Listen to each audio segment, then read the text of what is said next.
Hello students, कैसे हो आप सब। आई होप आप सब सही होगी। तो स्वागत है आपका मेरे यूट्यूब चैनल स्टडी जोन में। तो स्टडी जोन आपके साथ एक बात शेयर करेगा, जैसे कि आपको थंबनेल में दिख रहा होगा, हिस्ट्री एग्जाम टेंशन।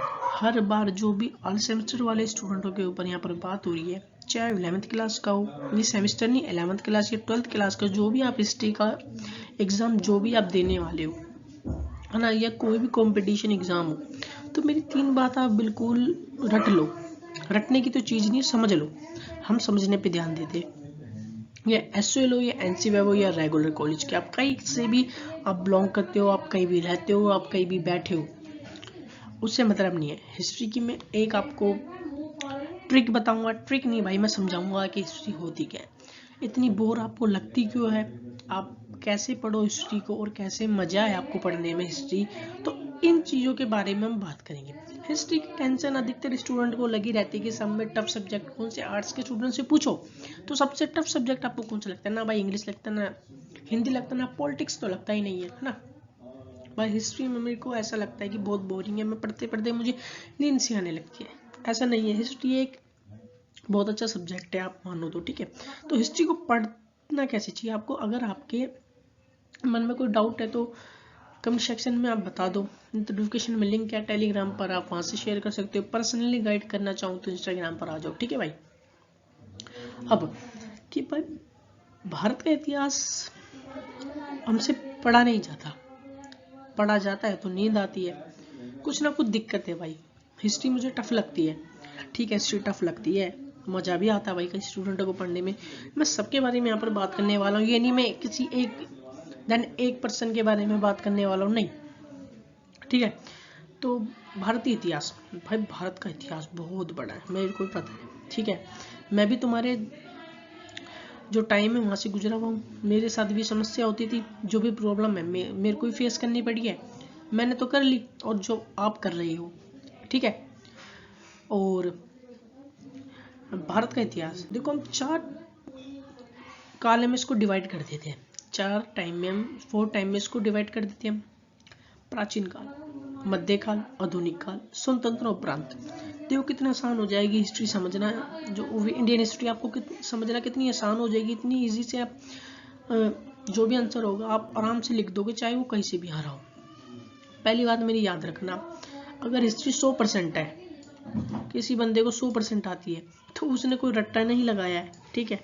कोई भी आपकी जो 100% आती है उसने रट्टा नहीं लगाया, उनने 20% उसने याद किया है, ठीक है, और 80% उसने समझने पे ध्यान दिया है, ठीक है। 20% देखो कुछ ऐसी चीज़ होती है जैसे डेट, राजा का नाम, हम इनको याद कर सकते हैं, बाकी हम इतनी चीज़ें याद नहीं कर सकते। जो भी है मेरा कोई यूट्यूबर भाई इसको दिख रहा है वीडियो, या कोई भी टीचर देख रहा है इस वीडियो को, मैं उससे साफ साफ ये कहना चाहूँगा, आप इतना सब समझाते हो, इतने युद्धों के बारे में समझाते हो, है ना, ठीक है, आप समझाते हो, इतना बड़े बड़े लिख के समझाते हो, जो भी स्टूडेंट्स को देख रहा है ना वीडियो को, आप समझाते हो, ठीक है, बहुत अच्छा पढ़ाते हो आप, लेकिन जो स्टूडेंट होता है वो अपने बेस से ही लिखता है पेपर में, ठीक है। तो कुछ की पॉइंट्स होते हैं, की पॉइंट्स को खाली मैं जब भी मैं खुद पढ़ाता हूँ, मैं अपना नज़रिया बताऊँ, मैं जब भी किसी को पढ़ाता हूँ तो मैं उसके खाली की पॉइंट्स बताता हूँ उसको, और जो उसके अंदर बताया हुआ है समरी, जो भी उसके अंदर समरी, उसको मैं समझाता हूँ सामने वाले को। ये मैं कोई यूपीएससी की बात नहीं कर रहा हूँ भाई, जो आपको यूपीएससी में टॉप मानना है जाकर, या यूपीएससी की बात नहीं, यूपीएससी में डीप में पढ़ना पड़ता है, ठीक है। यूपीएससी जो भी आपके पेपर होते हैं, जो भी जॉब से रिलेटेड होते हैं, मैं उनके बारे में नहीं बात कर रहा, मैं सेमेस्टर वाले स्टूडेंट और 11th-12th वाले स्टूडेंटों के बारे में बात कर रहा हूँ, जिसको हिस्ट्री हार्ड लगती है, ठीक है। तो इसको 4 काल में हम डिवाइड करके पढ़ते हैं। हिस्ट्री में हम मानव के बारे में पढ़ते हैं, मानव ने क्या किया, ठीक है, क्या करने वाला है तो नहीं है भाई, सब पीछे का ही पढ़ते हैं, क्या किया, कैसे वो 2 पैरों पे चला, इन सब के बारे में, मानव के बारे में ही कौन पढ़ता है, मानव पढ़ता है, ठीक है, क्या किया। पहले देखो प्राचीन काल में मैं समझने पे ध्यान दो, आप मैं क्या समझा रहा हूँ, हम प्राचीन काल में पढ़ते हैं पाषाण काल। पाषाण काल कैसे मानव की उत्पत्ति हुई, पत्थरों का काल हम पाषाण काल को कहते हैं, ठीक है। कैसे चलना सीखा, कैसे आग जले, कैसे खाया, कैसे जिया वो, ठीक है, जो भी उसने प्रॉब्लम फेस करी पाषाण काल में, फिर भाई वो धीरे धीरे धीरे इंसान खड़े हुए 2 पैरों पे चले, ऐसी उन्होंने सभ्यता विकसित हो गई। ठीक है, सभ्यता विकसित होगी, वो खाने को पका के खाने लग गई, सिंधु घाटी सभ्यता। तो वहीं हम सिंधु घाटी सभ्यता पढ़ते। ठीक है, फिर आता है वैदिक काल।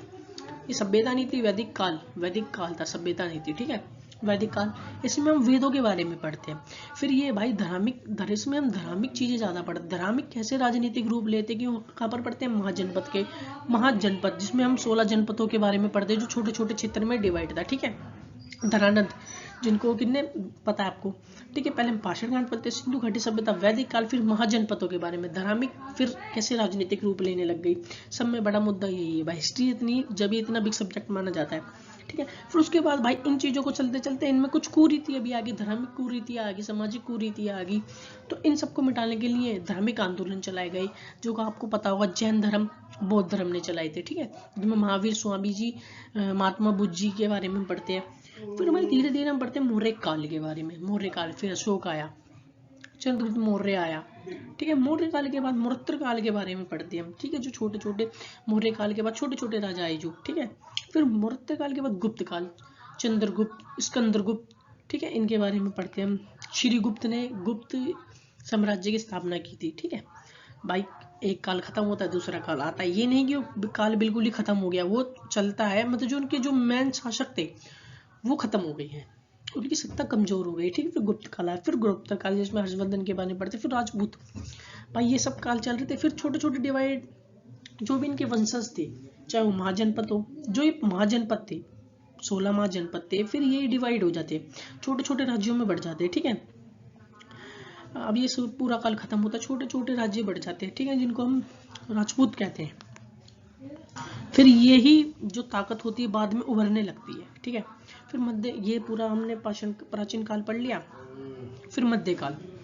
ठीक है, मध्यकाल में हम पढ़ते हैं सल्तनत के बारे में। ठीक है, सल्तनत काल में हम 5 वंश के बारे में पढ़ते हैं। पहले खिलजी वंश, गुलाम वंश, खिलजी वंश, सैयद वंश, लोधी वंश। ठीक है, 5 वंशों के बारे में पढ़ते हैं। फिर पढ़ते हैं मुगलों के बारे में, नहीं उसके बाद पढ़ते हैं विजयनगर के बारे में। फिर पढ़ते हैं मुगलों के बारे में। मुगल कौन थे? मुगल बाबर से स्टार्ट हो गए थे, तोप का पहली बार प्रयोग किया गया था। मुगल के बाद हम मराठाओं के बारे में पढ़ते। इन मध्यकाल में जो बुराई आई उसको मिटाने के लिए धार्मिक आंदोलन चला गया, जो भक्ति सूफी आंदोलन किया जाता है। ठीक है, फिर वहीं से पढ़ते हैं हम क्या, वहीं से पढ़ते हैं विदेशी आगमन। जो विदेश से लोग आए थे, भारत के संसाधन को अपने देश ले जाने। क्या था कि भारत सोने की चिड़िया कहा जाता था। ये भाई पता लग गया उनको। कैसे पता लगा था? जो देखो आपने पढ़ा होगा कि अशोक के टाइम विदेशी आए थे, है ना, वो अपनी बुक लिख के गए थे, उन सबसे इन सबको पता लग गया कि भारत सोने की चिड़िया है। तो यहीं से कच्चा माल ले जाते थे, अपने वहां पर महंगी वस्तु में बेच देते। इन्होंने सोचा कि भाई जाने का भी खर्चा इतना हो रहा है ना, मतलब जो हम हैं विदेशी आगमन कहाँ से पढ़ते हैं? मध्यकाल में पढ़ते हैं। और जो पूरी तरह जैसे हम विदेशी आगमन पढ़ते हैं, जो टिक्कर शासन करते हैं, वो पढ़ते हैं हम आधुनिक काल में। पहले फैक्ट्री कहाँ लगाई, फिर इनकी स्थापना, इस साम्राज्य की स्थापना कैसे करी, इन्होंने आर्थिक शोषण कैसे करा भारत के लोगों पे, सामाजिक धार्मिक, फिर आंदोलन है, स्वामी विवेकानंद जी के बारे में पढ़ोगे। फिर 18, फिर क्रांति पढ़ी होगी हमने, मंगल पांडे जी की क्रांति पढ़ी होगी, है ना, फूट डालो शासन करो की नीति, है ना। 1857 की आपको क्रांति याद होगी, है ना, ये बहुत फेमस क्रांति है, आपको पता होगी। स्वतंत्रता का संघर्ष, स्वतंत्रता का संघर्ष में कौन कौन था भाई? बहुत बड़े बड़े नेता, महान नेता, जिनको हम लेजेंड्स कहते हैं, वो सब इनमें शामिल थे। ठीक है, फिर स्वतंत्रता संघर्ष के बारे में पढ़ते हैं। फिर हम पढ़ते हैं गांधी युग के बारे में, गांधी युग के बारे में। फिर किसानों के बारे में भी पढ़ लेते हैं, उनमें किसानों की क्या योगदान था, क्या समस्या थी। फिर जनजातियों के बारे में पढ़ लेते हैं। फिर गांधी जी के बारे में पढ़ते हैं। ठीक है, फिर भाई ये पूरा खत्म हो गया आधुनिक काल। फिर स्वतंत्रता उपरांत, तो इसमें हम क्या पढ़ते हैं? इसमें हम बात करते हैं कि जब हमारा जो संविधान था, क्या था हमारा संविधान नहीं, देखो इसमें वो नई आर्थिक नीति के बारे में पढ़ते हैं। सब में पहले नाम आंदोलन के बारे में पढ़ते हैं। ठीक है, 1990 से स्टार्ट होता है, जो भी होता है, सॉरी 1900 मैंने 90 कहती है, जब से आपका संविधान, जब से संविधान की नींव डली थी। नींव की बात कर देंगे तो स्वतंत्रता उपरांत में हम इनके बारे में पढ़ते हैं ना, नई आर्थिक नीति के बारे में हम कहाँ पढ़ते हैं? स्वतंत्रता उपरांत में। फिर नई नई जो भी पार्टी आती है, देखो सबसे पहले जो भारत पे समस्या थी वो थी लोकतंत्र स्थापना करना, विभाजन की समस्या, अखंडता, भारत की अखंडता को लेकर। ठीक है, आपने 11th क्लास में पढ़ा होगा। ठीक है, 3 सिचुएशन थी। इन 3 सिचुएशन के निकलने के बाद भारत लोकतंत्र देश बन चुका था। ठीक है, पाकिस्तान अलग हो गया था, बंगाल अलग हो गया था, रजवाड़ों की समस्या थी, पटेल जी ने अपनी भूमिका दिखाई, उनको भी लेकर लिया। ठीक है, भारत में कुछ थे जो बाद में कर लिए गए थे, 4 थे, जैसे कि मणिपुर, जूनागढ़, जम्मू कश्मीर, और एक और है आपका, याद नहीं आ रहा, छोड़ो, है ना। उन लोगों को बाद में विलय कर लिया गया। और फिर राजनीतिक पार्टियों के बारे में पढ़ेंगे, किसका दबदबा था। पहले कांग्रेस का दबदबा हुआ, धीरे धीरे कांग्रेस का दबदबा होता रहा, फिर भाई दूसरी पार्टी आई, फिर गठबंधन वाली पार्टी, इन सब के बारे में हम पढ़ते, फिर इनकी शक्तियों के बारे में हम पढ़ते। देखो कैसे मैं तुमको धीरे धीरे पढ़ता हिस्ट्री से पॉलिटिकल पे ले आया। पॉलिटिकल में हम क्या पढ़ते, संविधान के बारे में तो पढ़ते हैं। ठीक है, शक्तियों के बारे में पढ़ते, क्या पढ़ते, इनके बारे में पढ़ते। हम हिस्ट्री, देखो कोई सब्जेक्ट एक दूसरे से अलग नहीं है, बस नजरिया होना चाहिए देखने का। ठीक है, और आपको समझ आया तो वीडियो को लाइक करो। आपको कोई ऐसा दोस्त है जिसको हिस्ट्री बोरिंग लगती है, उसको ये सेंड करो वीडियो। ठीक है, आप कंपटीशन लेवल की तैयारी कर रहे हो तो, जैसे यूपीएससी है, आईएएस, जो भी आप तैयारी कर रहे हो, इसमें हिस्ट्री होती है। आर्ट्स के स्टूडेंट है, ये नहीं आर्ट्स के स्टूडेंट ही करते यूपीएससी, नहीं, ऐसा भी नहीं है भाई, लेकिन पढ़ना आपको सब पड़ता है। देखो ये कहते हैं कि 10th के बाद स्टूडेंट होते जो डिवाइड हो जाते, कोई कॉमर्स में चला जाता, कोई साइंस में, कोई तो आर्ट्स में, लेकिन आपको पढ़ना सब पड़ता है। अगर आपका कुछ गोल है जिंदगी में, ठीक है, कुछ आपका पर्पस है जो आप बनना चाहते हो, तो आपको देखो हिस्ट्री, आर्ट्स भी पढ़नी पड़ेगी, साइंस भी पढ़नी पड़ेगी, मैथ्स भी पढ़नी पड़ेगी, ये मेरी गारंटी है। ठीक है, तो भाई ऐसा नहीं है कि आप सब्जेक्ट को बांट दो, सब्जेक्ट को मत बांटो, सब एक ही चीज होती है भाई। ठीक है, बस एक नजरिया होता है पढ़ने का। जैसे कि मैं हिस्ट्री से आपको पॉलिटिकल पे ले आया। ठीक है, अब ये नहीं कि आपको मैथ पढ़नी नहीं पड़ेगी, आप कंपटीशन पेपर की तैयारी कर रहे हो, आपको मैथ भी पढ़नी पड़ेगी, मैथमेटिक्स भी पढ़नी पड़ेगी। ठीक है, आपको साइंस भी पढ़नी होगी, ऐसा नहीं है, कुछ सब्जेक्ट अलग नहीं होती। ठीक है, तो ये मत समझना हम आर्ट्स के स्टूडेंट है, बेटा आपको पढ़ना लास्ट में सब पड़ेगा, चाहे कॉमर्स का स्टूडेंट हो, उसको पढ़ना पड़ेगा। ठीक है, मिलते हैं हमारी अब नेक्स्ट वीडियो में। जय हिंद, वंदे मातरम। स्टडी जोन के साथ आप बने रहो, फ्री ऑफ कोर्स आपको नोट्स प्रोवाइड हो जाएंगे, कहाँ पर, टेलीग्राम पर।